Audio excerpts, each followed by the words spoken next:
Bonjour à tous, bonjour, bienvenue sur le plateau de l'Arfis pour cette émission Le Fil Rouge, une émission 100% étudiante. Et on est dans notre deuxième épisode, alors nous allons aborder la narration entre art plastique et vidéo.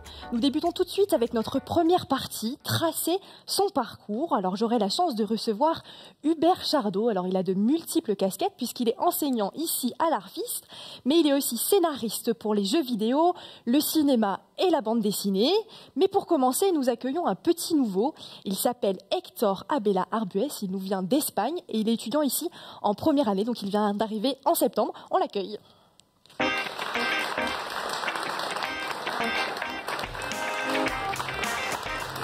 Bonjour. Bonjour Hector, bienvenue. Assieds-toi confortablement. Ça va ? Ça va. Pas trop stressé ? Non, pas trop. D'accord, donc tu viens d'arriver à l'école en septembre. Oui. Tout se passe bien ? Ça fait quelques mois là, tu as pu déjà voir un peu les enseignements. Ouais, ça te plaît ? j'avais un peu peur au début quand je suis arrivé de ne rien comprendre du français. Mais ça va, depuis quelques mois, ça vient de plus en plus facile.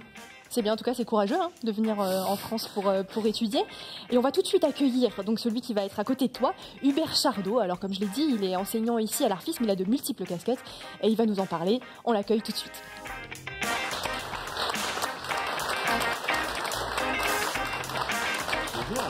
Bonjour. Bienvenue. Merci. Merci beaucoup d'avoir accepté notre invitation. C'est moi qui suis ravi. J'imagine. Alors, rentrons dans le vif du sujet. Vous avez de multiples casquettes. Je viens d'en énoncer quelques-unes. Je pense qu'il y en a d'autres. Bon, c'est ça pas, vous êtes un touche-à-tout, vous. Un peu, oui. Enfin, c'est un peu la vie et le métier qui ont voulu ça. C'est vrai que c'est toujours intéressant quand on travaille avec des gens, d'essayer de faire des choses nouvelles, avoir des projets, et d'essayer de faire des choses qu'on n'a jamais faites, en fait. D'accord. Voilà. Ok. Et votre grosse casquette, alors celle qui vous prend le plus de temps, c'est quoi ? Oh, c'est prof et scénariste. En gros, c'est un peu la même chose. On raconte des histoires et on essaye de faire en sorte qu'elles se réalisent. C'est ça, exactement. Alors vous êtes donc un fan de cinéma, fan de photographie, fan de dessin.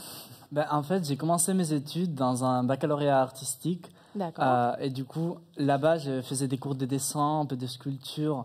Et j'avais aussi des cours de cinéma. Et ce bac m'a beaucoup plu.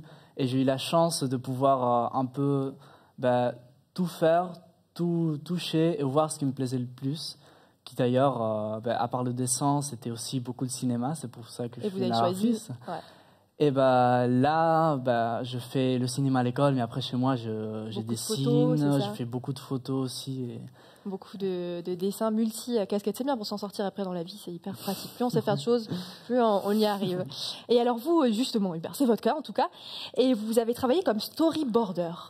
Oui, j'ai travaillé avec des storyboarders, surtout dans le jeu vidéo, en fait, où on a besoin à des moments donnés de sorte de court-métrage qu'on appelle des cinématiques pour faire avancer l'action, récompenser le joueur et faire comprendre un petit peu ce qui se passe. Et en général, c'est des scènes assez spectaculaires. Donc, on travaille avec quelqu'un qui sait dessiner, quelqu'un comme par exemple Hector. Voilà, vous allez travailler ensemble la donc prochaine on va faire des choses après ensemble. Et pourquoi ? Parce que c'est toujours intéressant de travailler avec des gens qui sont des professionnels ou des spécialistes. Ça ouvre des horizons et ça permet en fait de visualiser des choses qu'on a dans la tête. D'accord. Est-ce qu'il y a un lien très fort entre le dessin et le mouvement ? Je crois que c'est ça aussi sur quoi vous travaillez. En général, en peinture, oui, on le voit, même si les choses semblent figées, de toute manière, il y a une volonté quand même de la part des peintres de monter un instant qui se passe, un instant qui est magique. Et le mouvement est non seulement dans le mouvement des personnages, mais aussi dans la lumière et dans ce que font les modèles au moment donné où vous les saisissez. Ce qui donne de la dynamique à l'image et aussi une lecture et une profondeur.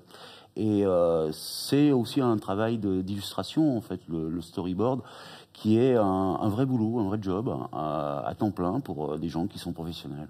Ça vous parle comme métier, storyboarder ? Vous voulez faire quoi ? Vous avez une petite idée ? Je sais pas trop ce que je veux faire après à l'Arfis, mais storyboarder me parle, mais il y a beaucoup de choses, puisque j'aime beaucoup la photo, j'aimerais aussi essayer dans l'image, dans la lumière et tout. Mais là, pour l'instant, j'envisage faire l'école, finir l'école, et après, je verrai un peu qu'est-ce que je fais dans la vie. C'est quoi tes attentes, du coup, par rapport à l'école ? Tu veux apprendre quoi ici ? Tu t'attends à apprendre quoi ? Tu as besoin d'apprendre quoi pour grandir, toi ? Ici, à l'école, je pense que c'est surtout des choses que je pourrais après inclure dans mes photos ou dans mes dessins, donc surtout dans la photographie, les dessins que je puisse faire, c'est peut-être moins important dans ces domaines du cinéma, mais vu qu'ici on a des cours d'image, ça me renseigne beaucoup par rapport à la lumière. Et en fait, dans les mois que je suis à l'Arfis, je trouve que j'ai beaucoup appris. Tu as beaucoup appris. Bon, c'est génial, tant mieux, c'est fait pour ça. Il faut continuer. Très bien. Alors vous, ça fait 40 ans que vous êtes un peu dans le monde du cinéma, mais comment vous y êtes entré? Le premier pied, est-ce que c'était comme ça, par une école vous Non, aussi pas du tout. Je me suis mis à écrire des bêtises dans ma chambre avec une machine à écrire, et puis je les envoyais à des gens qui ne lisaient pas, et puis du coup, je me suis dit, je vais essayer de faire autrement, quoi. Et puis voilà, c'est aussi bête que ça. D'accord. Et après, comment le fil s'écrit? Par hasard, moi, si vous voulez, j'ai une famille qui aimait ça. Mes grands-parents se sont rencontrés dans un cinéma, mes parents aussi, et moi j'ai rencontré ma femme aussi dans un cinéma, donc du coup, même si on fait pas des grandes carrières, on fait des enfants, donc c'est plutôt pas mal. On fait des jolis films, j'espère. D'accord. Et vous, le lien entre le dessin et le cinéma, il est évident? Ça dépend ce qu'on veut faire. Bien évidemment, si on veut faire un film, un huis clos, qui à base de conversation, de champ contre champ, honnêtement, un storyboarder pourra pas vous servir vraiment à grand chose. En revanche, dès qu'on commence à parler de mouvement, les mots sont formidables. La langue française est très riche. La vérité vraie, c'est qu'un petit dessin vaut mieux qu'un long discours.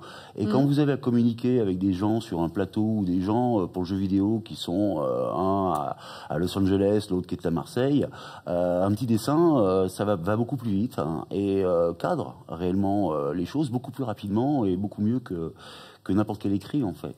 Et donc c'est intéressant parce que c'est un vrai outil de production. D'accord, j'imagine. Utile. Tes inspirations à toi, Hector, dans la photo, dans le dessin, il y a des choses qui t'accrochent particulièrement. C'est quoi ta petite touche? Je pense que le thème que je fais plus, c'est des visages humains, des personnages. Parce que j'essaye aussi, dans les dessins, presque tout le temps, je fais des personnes, je fais un peu de character design.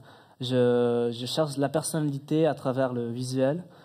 Et aussi dans mes photographies, je crée un personnage, je le mets dans des situations et c'est toujours l'être humain qui prévaut. Oui. D'accord, c'est ça qui t'inspire, toi.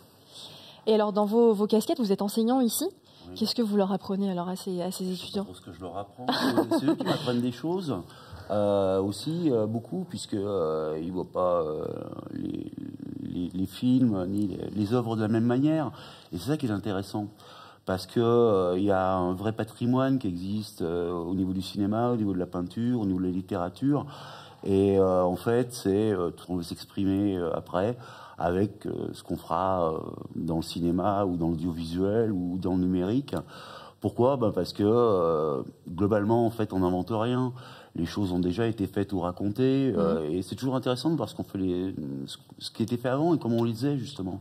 Parce que ça renseigne justement sur comment est-ce qu'on peut arriver à rendre des choses, comment est-ce qu'on peut créer de l'émotion pour la transmettre à des gens. Le métier qu'on fait en fait dans le cinéma, l'audiovisuel ou le numérique, le jeu vidéo, c'est transmettre des émotions. C'est clair.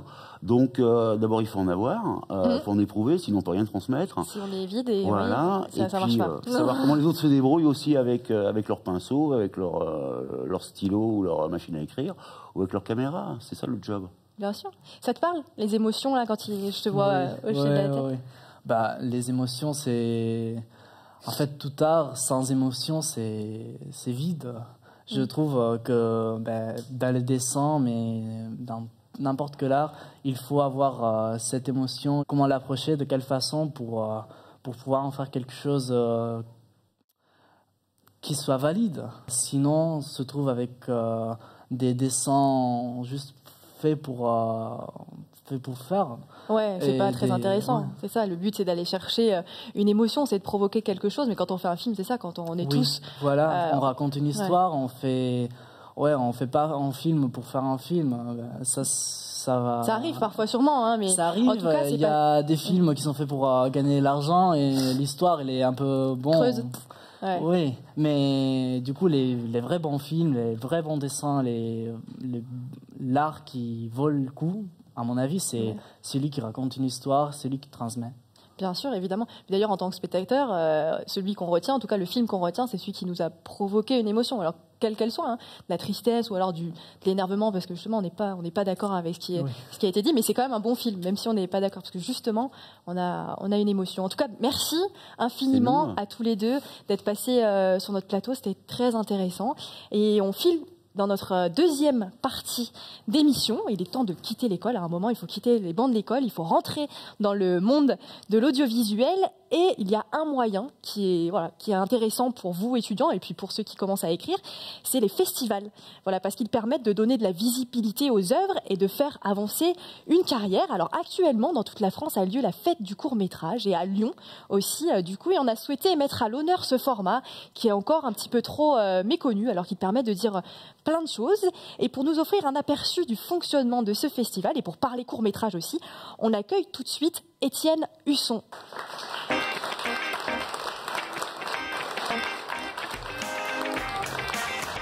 Je vous en prie. Merci d'avoir accepté notre invitation. Alors je vais vous présenter, vous faites partie de l'association audiovisuelle qui s'appelle Entre les Mailles et qui co-organise la fête du court-métrage à Lyon en collaboration avec AdCap Prod. Qu'est-ce que c'est déjà la fête du court-métrage? Dites-nous un petit peu de quoi il s'agit. Alors la fête du court-métrage, c'est un événement qui est national, donc dans toute la France, et en fait c'est pendant 6 jours, c'est la fête du court-métrage, donc il y a des projections, il y a des ateliers, il y a des rencontres, voilà. L'idée c'est avec le court-métrage, en faire un objet de partage, de lien, de fête, voilà. C'est encore un format qu'on ne connaît pas assez, mais qui commence à se développer quand même. J'ai l'impression qu'il commence à y avoir une belle vitrine pour ce format. Alors il se développe depuis un certain temps, ouais, en effet, et c'est un média qui est, oui, connu de beaucoup du monde du cinéma, mais qui finalement du grand public est moins connu. Et du coup, c'est le but aussi de cette fête, c'est de montrer un petit peu tous les talents qu'il y a dans la production de courts-métrages actuellement et puis dans le passé aussi. Voilà. J'imagine qu'il y a une grande difficulté quand on organise ce genre de festival, c'est de choisir les courts-métrages, parce qu'il y en a pléthore. Qu'est-ce qui retient votre attention? Pourquoi un court-métrage, pas l'autre? Vous avez une ligne éditoriale, entre guillemets? Alors, en fait, du coup, ce que j'expliquais, c'est que c'est au niveau national. Nous, on pilote juste au niveau de la ville de Lyon, de la métropole. Donc, quand je dis nous, c'est donc AdCap Productions et Entre les Mailles, qui sont 2 associations. On n'a pas fait la sélection des programmes qui sont mis en ligne. En fait, nous, on invite des structures à participer, à projeter des films. Ces structures-là ont une base de données sur Internet où elles peuvent voir et sélectionner celles qui choisissent. Il y a une présélection qui est faite, mais au niveau de Paris. Et puis nous, en fait, on est là aussi pour les conseiller, parce que du coup, on regarde les courts-métrages et une association, par exemple, qui voudrait travailler sur le domaine de l'écologie, par exemple, on va la conseiller sur certains programmes. Une autre qui veut travailler sur des enfants pour le jeune public, par exemple, on va l'accompagner. Voilà. Et en fait, notre rôle, c'était aussi de créer 2 jours d'événements au niveau en plus des projections. Et donc le vendredi 16 et le samedi 17, il y a 2 journées où on va faire des ateliers de cinéma pendant toute la journée. Et puis du coup, le vendredi, il y aura des rencontres pro. Et en même temps, il y aura des projections dans nos locaux. D'accord. C'est intéressant que vous parliez de ça, parce que vous donnez des cours, vous, d'ateliers cinéma, et en même temps, vous réalisez aussi des courts-métrages, c'est ça? C'est ça. Ok. Ouais. Et vous n'êtes pas du tout du milieu, en tout cas, vous n'avez pas fait d'études, hein. Vous êtes autodidacte, vous avez toujours été passionné par le cinéma. C'est ça. En fait, je suis arrivé à Lyon pour rentrer à l'université. Je suis rentré en université de cinéma à la base, mais j'ai fait des études d'anthropologie en même temps, parce qu'on devait choisir 2 disciplines en première année. Et j'ai continué en anthropologie. Et en fait, j'ai fait mes projets avec plein de gens à côté, en parallèle, toujours en autodidacte, mais pas vraiment non plus en autodidacte, parce que du coup j'avais des notions quand même notions fortes. Non, mais par contre j'étais accompagné. Je me rappelle, j'ai fait un film avec un ancien étudiant de l'Arfis qui maintenant enseigne ici, Théo Farama, que je remercie, que je salue au passage. Et voilà. D'accord, alors vous avez réalisé notamment des courts-métrages d'animation, qu'on précise, dont Je suis un problème socio-mathématique, voilà, qu'on peut voir un peu derrière sur les écrans. C'est quoi vos sources d'inspiration? Est-ce que l'anthropologie, justement, ça vous sert? Est-ce que vos études vous servent à ce niveau-là? Alors oui. Ouais, complètement. C'est pour ça aussi que en fait, je me suis rendu compte avec mon premier film que j'avais beaucoup de problèmes à faire toute la partie d'écriture, à faire le travail de recherche, à savoir qu'est-ce que je veux raconter, qu'est-ce qui mérite d'être raconté, qu'est-ce qui est moins intéressant et tout ça. Et c'est vrai que le fait d'être confronté à faire de la recherche de terrain en anthropologie m'apportait, en fait, me nourrissait. Et donc ça me sert, je sais pas, après chacun a ses méthodes, mais moi, en tant que personne, ça m'a nourri. Et comment on adapte justement des livres jeunesse au cinéma? Comment ça se passe? C'est facile? C'est quoi le processus de création? Et ben alors là, c'est différent parce que parce que finalement l'expérience de terrain, on l'a pas, l'histoire qu'on veut raconter, on l'a pas, on l'a sous les yeux en tant que livre, mais c'est pas nous qui sommes porteurs de cette histoire, c'est l'auteur de cette histoire. Et du coup là, on est plus auteur, mais dans le sens filmique, pas dans le sens de l'histoire. Et du coup, ça demande un travail de contacter l'auteur pour savoir un peu ce qu'il penserait d'un éventuel projet et faut le convaincre aussi. Faut le convaincre. Ouais, alors après, moi, c'est vrai que les films que je suis en train de faire en autoproduction sur l'adaptation sont des films où c'est de l'édition jeunesse. Donc l'édition jeunesse, à mon avis, il y a aussi des différents types de métiers. C'est vrai que là, l'édition jeunesse n'est pas un domaine qui draine énormément d'enjeux économiques, un petit peu, mais pas énormément. Donc c'est vrai que c'est plus facile pour avoir un contact avec l'auteur. Ils sont très contents et flattés, non, quand on vient les chercher. Alors les auteurs, souvent, les éditeurs sont plus... ont un rôle plus de savoir où est-ce que ça va, mais c'est vrai qu'il dans l'édition jeunesse, il y a quand même une ouverture assez humaine, en fait, qui n'est pas forcément le cas de grosses maisons d'édition de BD, par exemple, ou de littérature. Et après, vous travaillez comment, en binôme? Vous échangez beaucoup? Comment vous venez proposer vos idées? Comment ça fonctionne? Ça va dépendre, parce que du coup, il y a un auteur en face. Donc déjà, l'auteur, c'est... Faut le respecter. Ouais, déjà. Alors, je pense que la première chose, avant de lui parler du projet, c'est de lui parler de nous en tant que public, comment on a reçu son ouvrage, pour dire ce qui nous a plu, nous a touché, et qu'est-ce qu'on a envie de faire. Parce qu'on est aussi réalisateur avec ça. Et après, ça va dépendre. C'est un peu une discussion qu'il faut installer avec lui. S'il veut être très près du projet et présent et valider. S'il veut être très éloigné, justement, ne pas valider du tout et avoir juste le résultat fini. Voilà. Alors, chacune des formes a des avantages et des inconvénients. Et ça, c'est des choses qu'il faut sentir avec la personne avec qui on a face. Et pour vous aussi, j'imagine que ça change beaucoup de choses, parce que soit vous êtes très drivé par un auteur qui a envie de beaucoup driver, là vous avez moins de liberté, soit vous pouvez un peu partir comme bon vous semble et vous lui présentez un projet fini et vous espérez qu'il dise waouh, c'est super. Parce que le problème justement d'avoir quelqu'un qui est très loin, c'est que ça peut faire pchit à la fin, quoi. Et donc en fait, c'est ça, c'est qu'à mon avis, plus l'auteur est loin du travail qu'on fait, plus il faut bien régler en amont, au niveau de la production, pour que les droits soient établis, pour qu'il explique tout ce dont il exige. Voilà. D'accord, très bien. Et les ateliers que vous donnez, c'est régulier? On peut venir, on peut... Alors, il y a deux choses. Les ateliers de la fête du court-métrage. Les ateliers que vous donnez de cours de cinéma, en fait. Alors, oui, parce qu'il y a deux choses. Moi, je suis aussi dans une association où on fait des ateliers d'éducation à l'image. Par ailleurs, je fais aussi de la formation, j'interviens à l'université. Donc, c'est deux choses différentes. En fait, il y a les ateliers d'éducation à l'image où le but, c'est pas de former professionnellement, c'est vraiment de faire découvrir, de faire, en fait, prendre conscience de ce que c'est que les images par la pratique, pour que les personnes puissent prendre du recul. D'accord. Merci infiniment d'avoir été notre invité. Merci. Et on passe tout de suite à notre troisième partie. Nous allons regarder un très beau reportage sur Didier Tronchet. Alors, est-ce qu'il faut encore le présenter? Il est dessinateur de bande dessinée, créateur notamment de Jean-Claude Tergal et de Raymond Calbut aux éditions Fuite Glaciale. Il a lui-même adapté son œuvre Jean-Claude Tergal au cinéma en 2002, transposant donc son univers à l'écran par une autre forme de narration. Mais avant de voir ce très beau reportage, après ce petit très beau reportage, nous retrouverons Camille Jourdi, qui elle aussi est auteure de bande dessinée. Elle aussi, sa bande dessinée Rosalie Bloom a été adaptée, mais pas par elle, par Julien Rapneau en 2015. Mais on regarde tout de suite le sujet sur Didier Tronchet.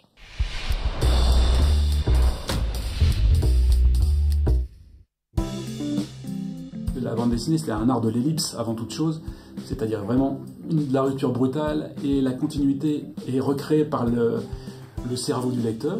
Mais le cinéma, on n'est plus du tout là-dedans. On est dans une nécessité d'avoir un fil conducteur qui a été artificiellement créé par le raconteur d'histoire. Donc quand j'ai eu cette opportunité de faire un film, j'ai sauté dessus. Jean-Claude, c'est mon personnage fétiche. Je ne suis pas reparti du personnage de Jean-Claude Tagat de la bande dessinée. Si j'avais voulu être fidèle au personnage, ça me coinçait dans un archétype de loser. Et j'avais vraiment envie qu'il y ait plus de coffre, plus de contenu humain, et que l'acteur puisse l'investir sans être trop limité par l'interprétation. Donc ça n'a pas été une adaptation, ça a plutôt été une transposition de l'esprit. Bonjour. Pizza 2000, Jean-Claude à votre service. Enfin, le nouveau Jean-Claude. C'était pour moi l'occasion d'avoir une histoire avec d'autres éléments de narration qui sont les acteurs, qui sont le cadre, l'image, le mouvement.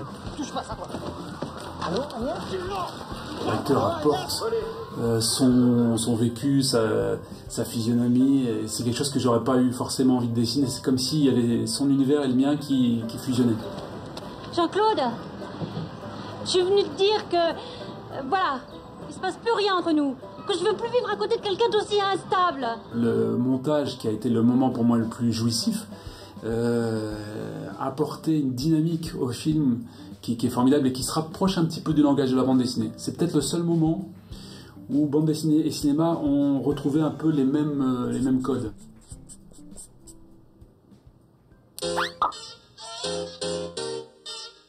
Là, tu sais ce que tu veux. T'hésites pas. À la fille, tu lui dis directement « j'ai envie de toi ». Tu verras, de nos jours, ça passe mieux. J'ai envie de toi. Tu commandes pour elle, sans la forcer, en douceur. Moi, je vais prendre une entrecôte marchand de vin. Et moi, je vais prendre la moule. Merci, c'est parfait. Maintenant, tu peux toujours tenter une petite blague. La femme aime rire. Écoutez, garçon, je vais pas prendre de moule parce qu'avec la dame, là, ça ferait 2 fois le même soir. Là, c'est une question de goût, je discute pas. Les fruits de mer, on aime ou on n'aime pas. Pour la petite moule, on annule. Ça, c'est fin, ça, hein.